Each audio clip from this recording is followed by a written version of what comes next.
ओम सर्वमंगलमांगल्ये शिवे सर्वार्थसाधिके शरण्ये त्र्यंबके गौरी नारायणि नमोस्तुते।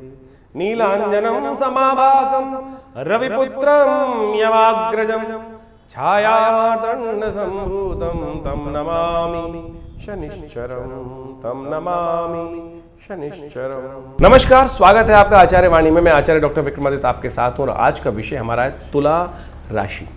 तुला यानी शुक्र प्रधान राशि वालों के लिए। तुला राशि वालों के लिए इस वक्त एक बहुत बड़ा योग बनकर आ रहा है जिसको कहा जाता है शनि मंगल का षडाष्टक योग। षडाष्टक यानी छठे आठवें, षडाष्टक योग। शनि आपकी राशि के दृष्टिकोण से इस वक्त बड़े सुंदर भाव में चल रहे हैं, आपके लिए सबसे बढ़िया योग बना रहे हैं। तुला राशि वालों के लिए शत्रुओं को समाप्त, परेशानियों को समाप्त करने का योग बनाते दिखाई दे रहे हैं। और मंगल महाराज आपकी राशि के दृष्टिकोण से इस वक्त चले गए हैं 11वें भाव में, केतु के साथ विराजमान। ये भी बड़ा सुंदर योग बन रहा है, लेकिन समस्या हो गई है बृहस्पति की। भाग्य में बैठकर बृहस्पति सो गए हैं, अस्त हो गए हैं, और यहां से क्या हो क्या रहा है, ज्ञान का उदय नहीं हो पा रहा है, ज्ञान का सहारा नहीं मिल पा रहा है। इस वक्त आवश्यकता है आपको सब कुछ, कोई आपके चीजों में इंटरफियरेंस नहीं करने वाला।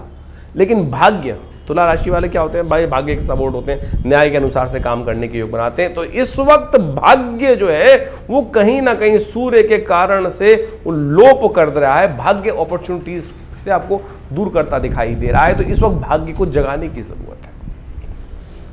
एक पुरानी कहावत है, पुराना मंत्र है, भाग्यम फलति सर्वत्र न च विद्या न च पौरुषम। ये आपकी राशि के दृष्टिकोण से बिल्कुल, हम लाख प्रयास कर रहे हैं, सब कुछ जद्दोजहद करने का प्रयास कर रहे हैं, लेकिन होता क्या है कि आखिरी अकड़ जो है ना, जो है वो जो बनेटी घुमाते हैं और फेंकते हैं उसको लंगर को, तो वो अटकता जो है वो शनि की, वो आपका बृहस्पति, वो ज्ञान, वो विशेष तौर पर भाग्य का जो द्वार है वो कहीं ना कहीं थोड़ी कमजोरी की तरफ चलता चला जा रहा है। थोड़ा भाग्य को जगाने की जरूरत है। भाग्य कौन जगाएगा? आपके पुण्य। भाग्य कौन जगाएगा? ज्ञान। ज्ञान सही दिशा में प्राप्त होगा तो उसके लिए थोड़ा सा बृहस्पति को ताकत देने का आप प्रयास कर लीजिए। हल्दी मिल जाएगी आपके घर में, उसका टीका लगा लीजिए। गुरुजन का, अच्छे एडवाइजर्स का, उनका सानिध्य लेने का प्रयास करें। आपका अपना ज्ञान का देवता जो है वो इस वक्त आपकी राशि के दृष्टिकोण से जो ग्रह है वो कमजोर स्थिति में चल रहा है। तो हमको आवश्यकता है कहीं बाहर से हायर करने की, तो बाहर से उपयोग करने का हम प्रयास करें। केसर का सेवन नित्य प्रति करने का प्रयास करें। स्नान करते हैं तो हल्दी की थोड़ी गांठ ला के रख लीजिए, उसको पानी में भिगो दीजिए, उसके बाद बाल्टी से स्नान कर लीजिए। उससे क्या होगा, बृहस्पति का नेगेटिव प्रभाव, जहां आप बैठ रहे हैं आप वहां की स्थिति को थोड़ा सा एक काम करें कि वहां पर थोड़ा सा एक पीले रंग का कपड़ा, इस प्रकार का जैसे हमने पहन रखा है वैसा एक कपड़ा अपनी गद्दी पे लगा लीजिए, गाड़ी की सीट पे लगा लीजिए। तो उससे क्या होगा कि बृहस्पति की जो ताकत कमजोर हो गई है, ज्ञान की ताकत जो कमजोर हो गई है, उसको ठीक करने में आपको रास्ता मिल जाएगा। एक काम और करिएगा, जब भी भोजन करें पहला ग्रास निकालकर बाहर कौवे के निमित्त या श्वान के निमित्त डाल दीजिए। ये छोटे छोटे उपाय हैं, इनको करने का प्रयास कीजिए और देखिएगा ये शनि मंगल की षडाष्टक युति जो आपके लिए बहुत सुंदर योग बना रही है, लाभ के योग बना रही है और ज़्यादा पूर्ण लाभ दे पाएगी। तो इस प्रकार से शनि मंगल का जो परिवर्तन का योग है, षडाष्टक योग है, इसका आपने महत्व समझा। देखिए इस महत्व को आपने समझ तो लिया, लेकिन ये गोचर का प्रभाव है। अब इसके साथ साथ आपकी जन्मपत्री में भी क्या प्रभाव चल रहा है, कौन से ग्रह योग किस प्रकार की दशाएं बना रहे हैं, फिर आपकी जन्मपत्री में आपके दशाओं की अवस्था क्या है, आपके ग्रहों की अवस्था क्या है, किस अवस्था में वो बैठे हुए हैं, उन पर भी बहुत निर्भर करता है। आपकी राशि कौन सी है, लग्न कौन सी है, राशि के हिसाब से तो हम बता ही रहे हैं आपको, लेकिन इसके साथ साथ आपकी जन्मपत्री के दृष्टिकोण से कौन सी राशि प्रभावी है। कई बार किन्हीं व्यक्तियों कुंडलियों में लग्न कुंडली प्रभावी होती है, जो लग्न दिन में करीब करीब 12 लग्न होती हैं और 12 राशियों के साथ 12 लग्न बन जाती हैं, तो उनका भी बड़ा अद्भुत महत्व होता है। राशि तो करीब करीब 2.5 दिन, 2 से 2.5 दिन तक एक बार में परिवर्तन, चंद्रमा के अनुसार से परिवर्तन का योग बनता है। तो कई बार कई लोगों का प्रश्न आता है कि हमारी राशि का कॉन्सेप्ट हमसे मिलता नहीं है। देखिए उसके कारण से देखना पड़ेगा कि आपकी जन्मपत्री में क्या वो लग्न राशि या जन्म राशि या चंद्र राशि, सूर्य राशि, कौन सी राशि से प्रभावित कुंडली आपके लिए उपयुक्त है, किसको कौन सा आपको देखना चाहिए। नाम के हिसाब से एक अलग राशि होती है, जन्म के हिसाब से अलग राशि होती है, लग्न राशि अलग होती है, कारकांश की राशि अलग होती है। इन सबका अद्भुत महत्व ज्योतिष के दृष्टिकोण से देखा जाता है और इन सब की सूक्ष्म विवेचनाओं की आवश्यकता होती है। इसके साथ साथ गोचर के ग्रहों के साथ साथ आपकी जो दशाएं अंतरदशाएं जो चल रही हैं उनको भी अच्छे रूप से समझना चाहिए।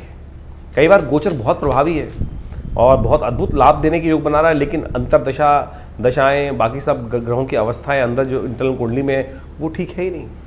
अब किसी की कुंडली में अद्भुत धन लाभ का योग बन रहा है राशि के दृष्टिकोण से, लेकिन मूल जन्मपत्री में यदि दरिद्र योग बना हुआ है, किमुद्रम योग बना हुआ है, तो उसमें गोचर का प्रभाव कर क्या लेगा।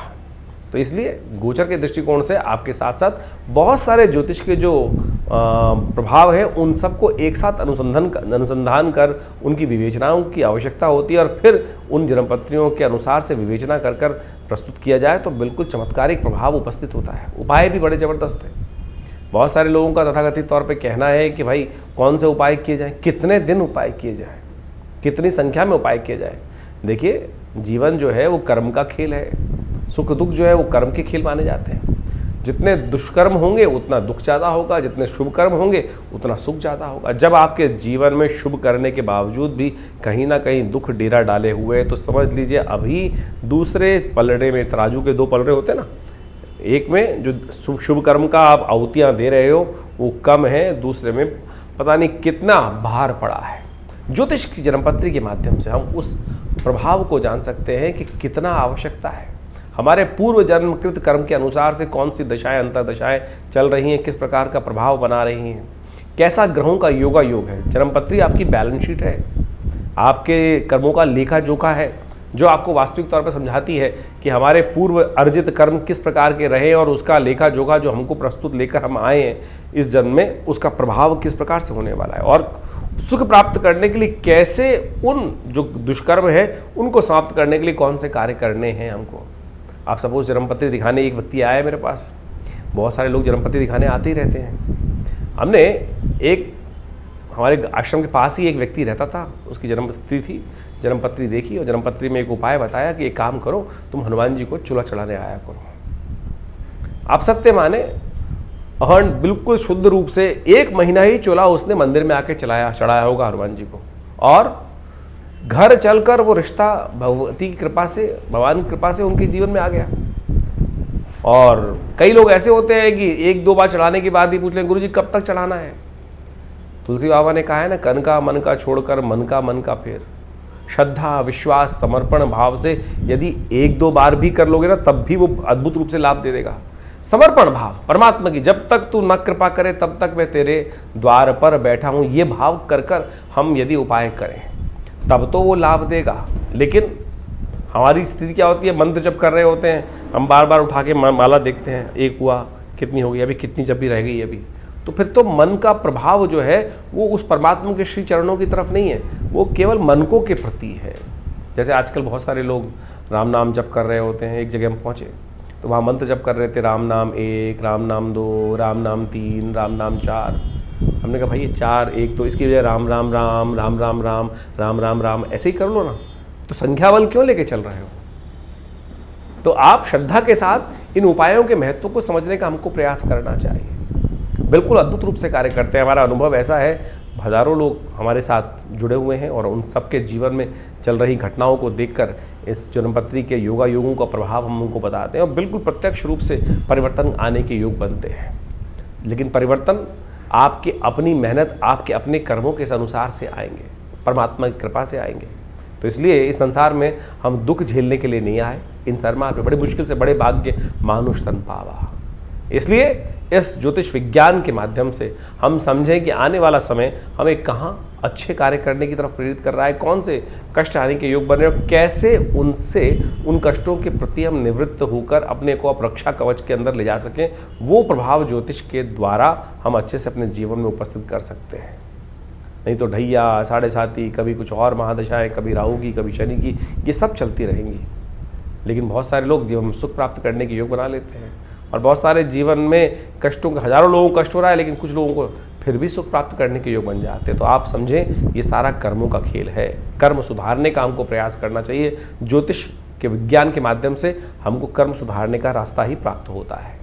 इन सब चीज़ों को आप समझें अच्छे से, अपने ग्रहों के प्रभाव को समझें और प्रत्यक्ष रूप से आप यदि इन सब जो रास्ते हमने आपको बताए हैं इनको यदि अपनाने का प्रयास करोगे तो हमारा ऐसा विश्वास है, हमारा ऐसा अनुभव है कि जीवन में कष्टों से निवृत्ति का योग भगवान की कृपा से बन ही जाता है। खैर, आपके मन में जो भी प्रश्न चल रहे हो चिंता ना करें, आप हमारे इस कार्यक्रम के माध्यम से हमारे इस चैनल पर या व्हाट्सअप नंबर जो नंबर सामने स्क्रीन पर चल रहे हैं उन पर भेजिए।